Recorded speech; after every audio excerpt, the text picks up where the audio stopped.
പ്രിയപ്പെട്ടവരെ, വ്യാജമദ്യ വിൽപ്പന തടയാൻ കർശന നടപടിയുമായി തമിഴ്നാട് സർക്കാർ. അനധികൃത മദ്യവിൽപ്പനശാലകൾക്കെതിരെ സംസ്ഥാനത്തുടനീളം പോലീസിന്റെ പരിശോധന. വിഷമദ്യ ദുരന്തമുണ്ടായ കള്ളാക്കുറിച്ചി നഗരസഭയിലെ മുഴുവൻ വാർഡുകളിലും നിരീക്ഷണ ക്യാമറകൾ സ്ഥാപിക്കുമെന്ന് മുനിസിപ്പാലിറ്റി ചെയർമാൻ ആർ സുബ്രായില റിപ്പോർട്ടറിനോട് പറഞ്ഞു.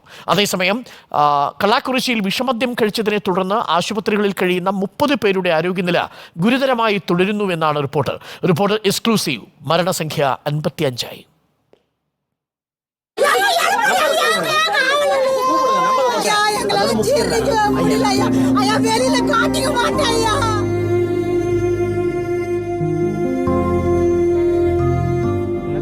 മദ്യ ദുരന്തം നടന്നിട്ടുള്ള മേഖലയിലാണ് ഞാനിപ്പോൾ ഉള്ളത്. ഞാനിപ്പോൾ ഉള്ള ഈ കരുണാപുരം കോളനിയിലാണ് ഏറ്റവും കൂടുതൽ മരണങ്ങൾ സംഭവിച്ചിട്ടുള്ളത്.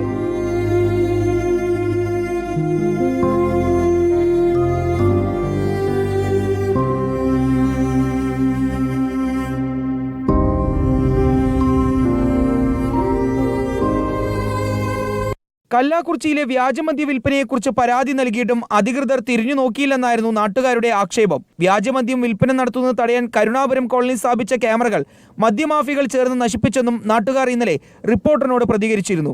വിഷയം അധികാരികൾക്ക് മുമ്പിൽ എത്തിച്ചതും വ്യാജമദ്യ വിൽപ്പന തടയാനുള്ള നടപടികൾ ശക്തമാക്കുമെന്നും ഉടൻ തന്നെ കല്ലാക്കുറിച്ചിയിലെ മുഴുവൻ വാർഡുകളിലും നിരീക്ഷണ ക്യാമറകൾ സ്ഥാപിക്കുമെന്നും കല്ലാക്കുറിച്ചി മുനിസിപ്പാലിറ്റി ചെയർമാൻ ആർ സുബ്ബരായലു റിപ്പോർട്ടറിനോട് പറഞ്ഞു. அதுக்கு நிறைய நடவடிக்கை எடுத்துட்டார். சிபிசிஐடி வரைக்கும் கொண்டு போய் பண்ணியிருக்காங்க.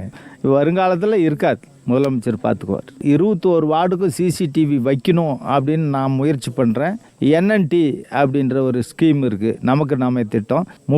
21 വാർഡിലെയും എൻഎൻടിയിൽ അത് പോട്ടും. ഇതുവരെ 5 സ്ത്രീകളും ഒരു ട്രാൻസ്ജെൻഡറും ഉൾപ്പെടെ 52 പേർക്കാണ് കല്ലാക്കുറിച്ചി വിഷമദ്യ ദുരന്തത്തിൽ ജീവൻ നഷ്ടമായത്. 100-ലധികം പേർ ഇപ്പോഴും വിവിധ ആശുപത്രികളിൽ ചികിത്സയിൽ തുടരുന്നുണ്ട്. ഇവരിൽ 30 പേരുടെ നില അതീവ ഗുരുതരമാണെന്നാണ് റിപ്പോർട്ടുകൾ. അതേസമയം വ്യാജമദ്യം വിൽപ്പന നടത്തുന്ന സംഘത്തിലെ പ്രധാനിയായ ചിന്നതുരയെ പോലീസിന്റെയും CBCIയുടെയും നേതൃത്വത്തിൽ ചോദ്യം ചെയ്യൽ തുടരുകയാണ്. വ്യാജമദ്യം വിൽപ്പന നടത്തിയതിന് ചിന്നതുരയുടെ പേരിൽ 100-ലധികം കേസുകൾ ഉള്ളതായി കല്ലാക്കുറിച്ചി പോലീസ് അറിയിച്ചു. വ്യാജമദ്യം നിർമ്മിക്കുന്നതിന് പുതുച്ചേരിയിൽ നിന്നും ചിന്നതുരയ്ക്ക് മെഥനോൾ എത്തിച്ചു നൽകിയിരുന്ന രാജ, മദൻകുമാർ എന്നിവരും പോലീസിന്റെ കസ്റ്റഡിയിൽ തുടരുകയാണ്. Reporter Iqbal Arkal, in reporter, കല്ലാക്കുറിച്ചി.